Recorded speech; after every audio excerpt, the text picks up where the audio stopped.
UKLO 1 year masters. No IELTS required up to 5 years visa. High visa success rate. Hi guys, నమస్తే and welcome to Hit TV. నేను మీ anchor Reena. So present మనం Shri Sarojini multi speciality hospitals దగ్గర ఉన్నాం, Wanaparthy district Pebbair దగ్గర. So మనతో join అవుతున్నారు doctor Bharat Kumar Reddy గారు, డిఎన్బి ఆర్థోపెడిక్ సర్జన్. డాక్టర్ గారు నమస్కారం. నమస్కారం అండి. ఇప్పుడున్న జనరేషన్ గురించి చెప్పుకోవాలి డాక్టర్ గారు. So we have see olden days. అప్పుడు 50 years 60 years వచ్చిన తర్వాత నడుము నొప్పి వస్తుంది, కాళ్ళ నొప్పులు వస్తున్నాయి, కీళ్ళ వాతం నొప్పులు వస్తున్నాయి, మోకాళ్ళ నొప్పులు అనేవాళ్ళు.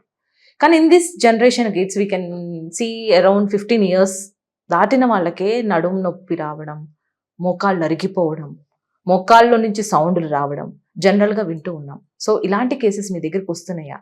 So why this is happening? Lack of food అనొచ్చా, లేదా మనం బ్రతికే ఇట్లాంటి లైఫ్ స్టైల్ వల్ల మనం ఇట్లాంటివి అనుభవిస్తున్నాం అనుకోవచ్చా? I think it was a big question. But it was a nice one. Yeah. You can make it some more long also. This question. Actually, it's such a big question. ఎంత పెద్దదైన answer నేను చెప్పేస్తాను అంటారు. Okay. See, actually, what happened while we were evolving, we had no shelter. Human first evolve అయినప్పుడు shelter లేదు. So use to live ఎక్కడ వర్షం వస్తే చెట్ల కింద బతికేయడం, రాళ్ళ కింద బతికేయడం వల్ల మెల్లమెల్లగా టెక్నాలజీ పెరిగే కొద్ది ఇల్లు అవన్నీ కట్టుకోవడం అట్లా స్టార్ట్ చేశాడు. సో అలా బతికిన వాడు ఇప్పుడు మళ్ళీ మనం పాతకాలంలో అట్లా బతికి ఆరోగ్యంగా ఉన్నారు కదా, మళ్ళీ చెట్ల కిందకి పోయి పడుకుందామా అట్లా అంటే I don't think it's right. So technology has evolved, so you have to live according to that. But what is the difference between hour అంటే మన పాత జనరేషన్ వాళ్ళతో పోలిస్తే మనకు ఏంటి తేడా? సో మనకి ఎందుకు యంగ్ ఏజ్లో వస్తున్నాయి, వాళ్ళకి ఎందుకు రాలేదు అంటే డెఫినెట్గా వాళ్ళకు కూడా వచ్చాయి. ఎస్, కాకపోతే కంపేరిటివ్లీ తక్కువ, లో ప్రొఫైల్లో వచ్చాయి. ఇప్పుడు వస్తున్న వాళ్ళు ఎక్కువ వస్తున్నాయి, అందుకే ఎక్కువ రికార్డ్ అవుతుంది. ఇంకోటి అప్పుడు సెన్సెస్ లేదు, రికార్డ్ లేదు, మనకి ఇంతమంది వస్తున్నారు అని చెప్పేవాళ్ళు లేరు. సో డెఫినెట్గా మిస్ అయి ఉంటాం అది కూడా, కానీ ఖచ్చితంగా వస్తాయి. ఒక మనిషి తను 50 kilos మోయగలిగినప్పుడు వాడితో మాస్టర్ 75 kilos మోపించినప్పుడు వాడు నెక్స్ట్ డే వాడు ఖచ్చితంగా బ్యాక్ పెయిన్ వస్తుంది. అందులో ఛాన్సే లేదు వాడు తప్పించుకోవడానికి. సో డెఫినెట్గా ఆ రోజుల్లో కూడా వచ్చాయి, ఈ రోజుల్లో కూడా వస్తున్నాయి. కాకపోతే ఏంటంటే ఆ రోజుల్లో మీరు అన్నట్టు కొద్దిగా లేట్గా రావచ్చు, చిన్న ఏజ్లో వచ్చేవాళ్ళు తక్కువ మంది ఉండొచ్చు. ఈసారి మనకు ఎక్కువ మంది ఉన్నారు. ఎందుకు అంటే most of the reason, most major reason చాలా ఉన్నాయి, కానీ మోస్ట్ ఇంపార్టెంట్ రీజన్ నేను చెప్తా. It is almost equal to the most dangerous habit of nowadays human style, smoking. Smoking అంత డేంజరస్ హ్యాబిట్ ప్రతి ఒక్కరికి ఉంటుంది. That is sitting. I will say smoking is far better than sitting. Okay. Yeah, if you sit daily 24 hours కూర్చొనే ఉంటే it is more dangerous than smoking. Yeah, so అప్పటి generation వాళ్ళు కూర్చొని చూసిన వాళ్ళు చాలా తక్కువ. వాళ్ళు ఎప్పుడు మొబిలిటీలోనే ఉంటారు. వాళ్ళు కూర్చున్నా కూడా మళ్ళా కంఫర్టబుల్ కుర్చీలు చూసుకొని కూర్చోరు, దే స్క్వాట్. ఫర్ ఎగ్జాంపుల్ వెనకాల మా డైటీ ఉన్నాడు కాసిన అని, అతని స్టైల్ ఆఫ్ సిట్టింగ్ చూడండి, అలా కూర్చుంటారు. They don't see a comfortable chair. అక్కడ ఉంటే రిలాక్స్, ఇట్లా మన ఇండియన్ స్క్వాట్ ఎట్లా చేస్తామో అట్లా కూర్చొని, మోషన్స్ ఎలా వెళ్తామో అలా కూర్చొని మాట్లాడుతూ ఉండేవాళ్ళు. అంటే వాళ్ళకి 120 degrees ఫ్లెక్షన్, హిప్ని బ్యాక్ అంతా స్ట్రెచ్ అవ్వడం ఇవన్నీ జరిగాయి. ఇప్పుడు రిలాక్స్డ్గా ఇంతకంటే కింద కూర్చోమంటే అలసిపోతాం మనం. So these are main causes, sitting, comfortable sitting. Mobility is very important. Adi ledhu mantam. And second important thing is magnesium. Intake of magnesium complete ga taggipoyindi మన natural foods లో. అప్పట్లో natural గా దొరికే ఫుడ్ ఎక్కువ తినేవాళ్ళం కదా. దాంట్లో ఎందుకు అంటే చాలా మంది చెప్తారు అప్పట్లో ఫుడ్ ఇప్పట్లో అంటే ఏంటి తేడా చెప్పండి అంటే no one will tell. But I can tell there is a definitions of magnesium. Magnesium miss అవుతున్నాం మనం. ఓన్లీ వైట్ రైస్ ఉండడం అలవాటు అయిపోయింది, దానిలో మెగ్నీషియం ఉండదు. అప్పట్లో కొర్రలు అంటే సజ్జలు, జావలు, right? You are having very good knowledge. So that's really. అయితే అవే బర్డ్స్ కూడా birds can fly for a very long distance because their wings are loaded with magnesium. The muscles gone get tired because they are loaded with magnesium. So మనకు అది తక్కువైపోయి మనం ఈ pains రావడం. So we can say that magnesium ante lack of some food essentials. Yes. Silent essential. What about this life what we are here now ante lifestyle, like meer annattu ippudu edaina reel chustanu in the morning 4 AM biryani antaru, వెంటనే పోయి తినేయాలనుకుంటాం. So life style మన చేతిలోనే ఉన్న ఆరోగ్యాన్ని మన చేతులారా మనం నాశనం చేసుకుంటున్నాం. సో ఇది కూడా దీనికి ఒక కారణం అవ్వచ్చా? Our life style. అదే చెప్తున్నా మేడం, ఆబ్వియస్లీ మన లైఫ్ స్టైల్, వీఆర్ కంఫర్టబుల్ లైఫ్కి అలవాటు అయిపోయాం కదా. ఇప్పుడు కొద్ది రోజులైనా ఇప్పుడు ఆర్టిఫిషియల్ ఇంటెలిజెన్స్ వచ్చేసింది, కొద్ది రోజులైనాక రోబోట్స్ వస్తాయి. ఇప్పుడు మీరు రీసెంట్గా కల్కి మూవీ చూశారు కదా, వాళ్ళకేం పని లేదు, దానిలో కాంప్లెక్స్లోకి వెళ్ళిపోతే చాలు. అంటే ఆల్మోస్ట్ నేను నెక్స్ట్ స్టేజ్లో ఏమనంటే ఇంకో మూవీలో కూడా చూశాను నేను, మనుషులు ఏం పని చేయరు, వాళ్ళు ఒకటి పడుకుని సినిమాలు చూస్తూ ఉంటారు అంతే, ఫుడ్ కూడా రోబోట్ తినిపిస్తూ ఉంటుంది. వాడిని లేచి నడురా అంటే 2 అడుగులకే నాకు నొప్పులు వస్తున్నాయి అంటారు. So correct. Mobility is very important. Sitting is more dangerous habit. Sitting అంటే గుర్తొస్తుంది మనకి different kinds of professionals. IT profession కానివ్వండి, కండక్టర్, ఇప్పుడు స్టిచ్చింగ్ చేసేవాళ్ళు, బట్టలు కుట్టేవాళ్ళు ఉంటారు కదా, ఐరన్ చేసేవాళ్ళు, డిఫరెంట్ కైండ్స్ ఆఫ్ ప్రొఫెషన్స్ ఉన్నాయి. So they use to stand regularly 24/7. కొంతమంది ఇట్లా ఐటీ ఫీల్డ్స్లో ఉన్న వాళ్ళు కూర్చొని వర్క్ చేస్తూ ఉంటారు. సో మోస్ట్లీ మీ దగ్గరికి పేషెంట్స్ ఈ జనరేషన్లో ఈ నడుము నొప్పి అనుకుంటూ నేను ఇక్కడ అడగాలనుకుంటున్నా, ఏ కైండ్ అంటే ఏ ప్రొఫెషన్ నుంచి వస్తున్నారు, లైక్ అట్లాంటిది ఏమన్నా ఉందా? So age is also factors అంటారా? ఏ ఏజ్ నుంచి వస్తున్నారు అండ్ ఏ ప్రొఫెషన్ నుంచి వస్తున్నారంటే ఏం చెప్తారు? అండ్ ఆల్సో ఇక్కడ అమ్మాయిలకి ఎక్కువ అంటే అమ్మాయిలు వస్తున్నారా ఉమెన్, లేదా అబ్బాయిలు కూడా అదే ఏజ్ లో వస్తున్నారంటారు? అంటే అమ్మాయిలకి అబ్బాయిలకు వచ్చే ఏజ్ గ్యాప్ డిఫరెంట్ ఉంటుంది. అయితే ఈ మధ్య కాలంలో అంటే రీసెంట్గా లాస్ట్ 3-4 ఇయర్స్లో ఇంటర్మీడియట్ చదివే అమ్మాయిలు అబ్బాయిలు, అప్పుడప్పుడే ఇంటర్మీడియట్ అయిపోయి degree first year second year చదువుతున్న అమ్మాయిలు అబ్బాయిలు, వీళ్ళలో బ్యాక్ పెయిన్స్ ఎక్కువ చూస్తున్నాం. ఓకే, 16-17 ఇయర్స్ నౌడేస్ చాలా ఇంక్రీజ్ అయినాయి వాళ్ళు, because they won't eat, maintenance problem, అంటే లైఫ్ స్టైల్ అంటే బయట ఫ్రెండ్స్తో ఉండడానికి వాళ్ళ హెల్తీ అనుకుంటారు సన్నగా ఉండడాన్ని. I don't think it is healthy. So సరిగా తీసుకోరు, న్యూట్రిషియస్ ఫుడ్ తీసుకోరు, 24 hours మొబైల్స్లోనే స్టిక్ ఆన్ అవుతారు. తర్వాత రీడింగ్, దాంతోపాటు చదువుకోవడము, అట్లా అంటే ఇక పేరెంట్స్ యొక్క పెంపకం కూడా, వాళ్ళకి చిన్న గ్లాస్ వాటర్ కావాలన్నా వెళ్ళి అందిస్తారు, వాళ్ళని లేచి వెళ్ళి తెచ్చుకోమని చెప్పరు. ఆ హ్యాబిట్స్ కూడా, హౌస్ హోల్డ్ కోర్స్ ఏమి చేయరు. So what are the tips you want to say for them? Like a profession అయినా కానీ ఎట్లా మెయింటైన్ చేస్తే? హైదరాబాద్ లో ఉన్నప్పుడు I use to see many software employees. కరోనాలో ఉన్నప్పుడు చాలా మంది సాఫ్ట్వేర్ ఎంప్లాయీస్ విలేజెస్ లో అందరు ఇక్కడికి వచ్చేసారు, వర్క్ ఫ్రమ్ హోమ్ చేశారు. అప్పుడు కూడా చాలా మంది సాఫ్ట్వేర్ ఎంప్లాయీస్ వచ్చారు. తర్వాత మాకు దగ్గరలో ఒకటి ఇక్కడ కంపెనీ ఉంది, లిక్కర్ ఫ్యాక్టరీ ఉంది. సో అక్కడ ఎంప్లాయీస్ కూడా వస్తారు బాగా బ్యాక్ పెయిన్ అని. అంటే depends upon their profession, their diet and all those things. So my best advice to anyone is mobility. అంతే, mobility and muscle building, that only will save you. Mobility, muscle building అనగానే మనకు గుర్తొచ్చేది gym and workouts. So ఈ gym and workouts చేస్తే bones strengthening కానివ్వండి, bones density దగ్గర నుంచి అన్ని కరెక్ట్గా ఉంటాయి అంటారా విత్ దిస్ వర్కౌట్స్? అది కాకుండా యోగా, సమ్ అదర్ ఇంకా మొబిలిటీ వర్కౌట్స్ చేస్తే మంచిదేనా? అంటే now we're moving in to longevity topic now. So మీ question track now we're into longevity. అంటే ఇవన్నీ చేయడం వల్ల ఎక్కువ కాలం హెల్తీగా ఉంటామని అడుగుతున్నారు. అంటే లైక్ ప్రతి క్వశ్చన్ కి yes we need mobility, mobility అమ్మా మొబిలిటీ అనగానే నాకు గుర్తొచ్చింది అదే. ఎస్ మొబిలిటీ అంటే నాకు జిమ్ లోనే వినిపిస్తుంది అన్నమాట, దాన్ని ఇక్కడ వినిపించింది అన్నమాట. So are workouts important for healthy bones? Definitely workouts are important, but అందరికీ జిమ్ అంటే I don't say gym.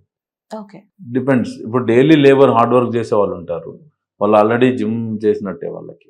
Correct. So వాళ్ళకి స్ట్రెచింగ్స్ కానీ, కార్డియో మీద కానీ, లంగ్స్ బ్రీతింగ్ ఎక్సర్సైజ్ కానీ ఇంపార్టెంట్ ఉంటాయి. సో ఆఫీస్ వర్క్ చేసే వాళ్ళు ఉంటారు, సో వాళ్ళకు అథ్లెటిక్ అంటే కొద్దిగా కార్డియో, కొద్దిగా వెయిట్స్, తర్వాత కొద్దిగా yoga. Like yoga is essential for everyone because it involves mobility, it involves strength training, it involves breathing exercise and all those things. ఖచ్చితంగా అంటే యోగాలో ప్రతి స్టెప్లో ఇన్హేల్ ఎక్జేల్ అంటారు, అంటే they are involving lungs in every movement of this thing. And వాళ్ళ ఆసనాలు వేయడంలో ఏంటంటే డిఫరెంట్ యాంగిల్స్లో మొబైల్ అవుతూ ఉంటారు, ప్లస్ బాడీ వెయిట్ని వాడుతూ ఉంటారు. So this is called weight training, mobility and lungs. So yoga is better for everyone. Yes, and if there is no complication in doing some asanas, see, every asana has got some benefits and some this thing. So దాన్ని చూసుకొని మంచి గురువు దగ్గర చేయడం better, first train అవడం better. And yes yoga is okay, ప్రతి ఎందుకంటే మళ్ళీ మనం చేశాక వీడియో చూశాక కొందరు ఇమీడియట్ గా వై యోగా నేను కొంతమంది వై యోగా అని కూడా అని కాదు, కొందరు మంచి వాళ్ళు ఉంటారు పాపం, like they are seeing for suggestions. So మనం నమ్మి ఇమీడియట్ గా యోగాకి వెళ్ళిపోతారు. Correct. They might do some asanas which are they are not suppose to do. So దానివల్ల ట్రబుల్ అయ్యారే అని చెప్తే ఇన్నా అనే కాన్సెప్ట్ కాకుండా కొందరు కొన్ని ఆసనాలు ఆర్ రిస్ట్రిక్టెడ్. సో వాళ్ళు దాన్ని బట్టి ఎస్, అక్కడ కోచెస్ ఉంటారు కాబట్టి కోచెస్ రిఫరెన్స్ తో తీసుకొని. సో జనరల్ గా ఇప్పుడు యోగా అన్నారు, మాకేమో మాలాంటి వాళ్ళకి జిమ్ కు వెళ్ళి వర్కౌట్ చేయాలనిపిస్తూ ఉంటుంది. సో గర్ల్స్ అనే వాళ్ళు వర్కౌట్ చేస్తే మంచిదేనా? There is no gender for workout. Weightlifting is not. There is no gender for workout. Okay. Yes. Oh. You are having muscle, you should build it. That will only save you. Okay. Muscle is there in every organism. So what is the best suggestion after 30s, ante marriage, after pregnancy, what will be the good suggestion for them? Ante vallu bones density gaani strengthening gaani correct ga undalante you suggest only yoga or some other things? No, I don't suggest only yoga. That's what I'm telling you again. It depends upon the client that I'm seeing. For you, I might suggest to weight training. Okay. Then little bit of cardio and 30-40% of yoga. It doesn't match for everyone. So okay. Ippudu manunna generation. But I want to tell you some things. Like okay. Bone strength maintain cheyalante early morning definitely you have to go for sunlight. Your eyes should receive proper sunlight. ఆ ఐస్లోకి ఎప్పుడైతే proper sunlight వస్తుందో మన hormone levels improve అవుతాయి బాగా. ఏ పని చేయాలన్నా ఒక activity levels రావాలంటే మంచి ఎనర్జీ సన్లైట్. తర్వాత మీ స్కిన్కి ఎప్పుడైతే ఆ సన్ తగులుతుందో స్కిన్ కింద ఉన్న ఫ్యాట్ ఇన్యాక్టివ్గా ఉన్న వైటమిన్ డిని యాక్టివ్గా కన్వర్ట్ చేసి మన బాడీలోకి ఇస్తుంది. అప్పుడు మనం తీసుకున్న కాల్షియం మంచిగా అబ్జర్వ్ అవుతుంది. దానికోసం సపరేట్గా కాల్షియం టాబ్లెట్లు వేసుకోవాల్సిన అవసరం లేదు. మనం తీసుకున్న ఫుడ్ అంటే పాలల్లో కానీ దేంట్లో కానీ కాల్షియం చాలా ఉంటుంది. ఆ ఫుడ్ని అబ్జర్వ్ చేసుకున్న నార్మల్గా బతికే వాళ్ళకి సరిపోతుంది. Other what I'm telling is not athletes, boxers, wait lifters వీళ్ళకి కాదు, మనలాగా నార్మల్ లివింగ్ చేసే వాళ్ళకి మనం తీసుకున్న డైట్లో వైటమిన్ డి, మెగ్నీషియం సఫిషియెంట్గా ఉంటే కాల్షియం సరిపోతుంది. బోన్స్ స్ట్రాంగ్ గా ఉంటాయి అన్నమాట. So what are the foods మనకి మెగ్నీషియం కంటెంట్ దొరికే ఫుడ్స్ ఏమని ఉంటాయి అంటారు? మెగ్నీషియం కంటెంట్ ఫుడ్స్ అనేవి నార్మల్గా ఎవ్రీ గ్రీన్ లీఫీ వెజిటబుల్స్ బాగా తీసుకోవాలి. తర్వాత ఇప్పుడు మిల్లెట్స్ అని బాగా ట్రెండ్ అవుతున్నాయి. ఆ మిల్లెట్స్ అనేది కూడా magnesium is a very good content in millets actually. తర్వాత మెగ్నీషియం సప్లిమెంట్స్ ఇప్పుడు డైరెక్ట్గా దొరుకుతున్నాయి. So yes, we can see so many miscommunication అనవచ్చు, మిస్ గైడెన్స్ అనుకోవచ్చు, హాఫ్ నాలెడ్జ్ అనుకోవచ్చు ఇన్ సోషల్ మీడియా. ఈ ప్రొపగండా అయితే వెళ్తుంది, ఈ సప్లిమెంట్స్ తీసుకుంటే మీ బోన్స్ మంచిగా ఉంటాయి, ఈ కాల్షియం టాబ్లెట్స్ వాడండి అని ప్రమోషన్స్ తో పాటు మనల్ని లైక్ ఇన్స్పైర్ చేసేస్తూ ఉంటాయి కొన్ని యాడ్స్ అయితే. సో ఏం బిలీవ్ చేయొచ్చు అంటారు? Is good to take that kind of supplements వాడొచ్చా? బాడీకి అవసరమా? లేదా విత్ ఫుడ్తో మనం బోన్స్ని స్ట్రెంగ్త్ని మనం మెయింటైన్ చేయొచ్చు అంటారా? కొంతమంది తెలిసి తెలియని వాళ్ళే మీ కాల్షియం లేదు, ఈ సప్లిమెంట్స్ మీరు యూజ్ చేయాలి కంపల్సరీ అని ప్రొపగండా చేస్తూ ఉంటారు కదా. So what you will say? అంటే definitely there are some kind of people, some group of people business అనుకోండి who require calcium, which natural food లో సరిపోదు. లైక్ ఇందాక చెప్పినట్టు అథ్లెట్స్, అలా కాకుండా thyroid patients, other health conditions అంటే రీనల్ ఫెయిల్యూర్లో ఉన్న పేషెంట్స్, ఇటువంటి వాళ్ళకి ఏంటంటే రొటీన్గా తీసుకునే కాల్షియం సరిపోదు. సో అటువంటి వాళ్ళకి డెఫినెట్గా కాల్షియం ఇవ్వాలి. కాకపోతే most common target is women. కాల్షియంకి most common target is women. After menopause అంటారు, లేకుంటే ఆఫ్టర్ కిడ్స్ అంటారు, కాల్షియం తీసుకోండి ఉమెన్ బోన్ స్ట్రెంత్ పెరగండి అని, కాల్షియం హార్లిక్స్ అని, ఉమెన్ హార్లిక్స్ అని. I don't want to take their name, ads అలా వస్తూ ఉంటాయి కదా, వాళ్ళలో ఉండేదాన్ని ఉంటుంది. కాల్షియంని ఉమెన్ ఎక్కువ టార్గెట్ చేస్తారు. ఎందుకు ఉమెన్ అనేది చెప్తూ ఉంటే ఏంటంటే because women bones are weak అని అనుకుంటారు అందరు. Actually they are not weak, they are made weak by these lifestyle habits. So they don't lift weights, they don't put pressure. Bone has got a quality. The more you put stress on that, the more stronger it becomes. Correct.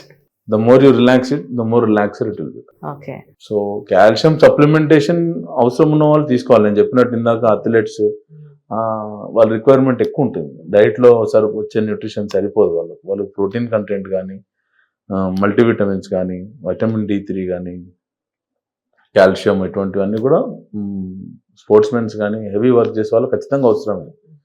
కానీ మనలాంటి వాళ్ళకి ఖచ్చితంగా అవసరమా అంటే అందరికైతే అవసరం. అవసరం లేదు. So how can we say that నాకు కాల్షియం తక్కువైంది, లేదా మీరు అన్నట్టు వాట్ ఈస్ దట్ మెగ్నీషియమా, నాకు కాల్షియం తక్కువైంది, మెగ్నీషియం తక్కువైంది అని నాకు ఎలా తెలుస్తుంది అంటారు? మీరు పొద్దున్న లేచేటప్పుడు you want wake up happily. That is the best sign. You will never wake up happy if you are having these deficiencies. You will have body pains. Foremost అంటే like how we feel like మత్తుగా ఉండడమా, లేక vomiting feeling? నిద్రనే ఉండదు. Magnesium లేకపోతే మీకు నిద్రనే ఉండదు. Your sleep is not full if you are having no magnesium. అది ఎంత టైం అన్నా పడుకోనివ్వండి, నిద్ర చాలేని ఫీలింగ్ అనేది ఉంటుంది. మనకు నిద్రలో స్టేజెస్ ఉంటాయి కదా, the ultimate stage won't reach. Okay. You can't reach until unless you are taking some help. Okay. You won't wake up happily. Me body pains ఉంటాయి, మీకు మజిల్ క్రాంప్స్ ఉంటాయి, నడుస్తుంటే ఎక్కువ దూరం నడవలేరు, చెమటలు వస్తూ ఉంటాయి, these are the signs. టైర్డ్సమ్ ఉంటారు, ఫోకస్ ఉండదు వర్క్ మీద. These all things. మరి ఇప్పుడున్న ఫీల్డ్స్ కి సార్ మార్నింగ్ ఎర్లీ మార్నింగ్ లేవనియండి, 10కి లేవనండి, from AC to AC jobs, sun కింద ఉండడం, మీరు అన్నట్టు ఇందాక వైటమిన్ D కానీ ఏది వెళ్ళట్లేదు. So what are the causes? అంటే ఇవన్నీ మన బాడీలోకి వెళ్ళకపోతే మన బాడీ ఎట్లాంటి కాజెస్ అవుతూ ఉంటుంది, మనం ఎట్లాంటివి ఫేస్ చేస్తూ ఉంటాం అంటారు? As we spoke, sunlight is very essential factor in our life. Sunlight కానీ మూన్ లైట్ కానీ చాలా ఇంపార్టెంట్ మన లైఫ్లో. ఎప్పుడైతే సన్లైట్ మన బాడీలో తగలదో ఆటోమేటిక్గా మీరు అన్నట్టు హార్మోన్స్ అనేవి యాక్టివేట్ అవ్వవు, చాలా ఇబ్బందిగా ఉంటుంది అన్నమాట. ఇవన్నీ తగ్గినప్పుడు ఏమవుతుందంటే వైటమిన్ D3, మెగ్నీషియం, కాల్షియం ఇవన్నీ తగ్గినప్పుడు మీరు చాలా వీక్ అయిపోతారు తెలియకుండానే. సన్ స్ట్రోక్ వచ్చింది, కళ్ళు తిరిగి పడుతున్నారు, వామిటింగ్ సెన్సేషన్ వస్తున్నాయి, these are the signs for that అంటారా? ఎండలో ఎక్కువ sunstroke is a different topic. మళ్ళీ అందులో సోడియం, పొటాషియం, తర్వాత గ్లూకోజ్ ఇవన్నీ మానిటరింగ్ లో మిస్ అవుతాయి. But we're talking about bone health. When we're talking about bone health, muscle health, definite గా మనకు మెగ్నీషియం, కాల్షియం చాలా ఇంపార్టెంట్. మీకు బాడీ పెయిన్స్ ఖచ్చితంగా ఉంటాయి. తొందరగా మోకాలు నొప్పులు, నడుము నొప్పులు రావడానికి కూడా మెయిన్ రీజన్ ఇదే. అందరూ డైట్ ప్రాపర్గా తీసుకుంటే సరిపోతుంది అనుకుంటారు, కానీ డైట్లో డెఫినెట్గా వైటమిన్ D, కాల్షియం, మెగ్నీషియం ఉండేటట్టు చూసుకోవాలి. Shri Sarojini multi speciality hospital ఇంకా ఎన్నో సర్జరీస్ చేయాలని మా హిట్ టీవీతో మేము మనస్ఫూర్తిగా కోరుకుంటున్నామండి. Once again, thank you, sir. Thank you so much. Thank you. Hit TV app ని డౌన్లోడ్ చేసుకోండి. ఇందులో short news, live news, entertainment movies అన్ని అవైలబుల్ గా ఉన్నాయి. Please download Hit TV app. Hit TV app hit TV యాప్ని ఫ్రీగా download చేసుకోండి.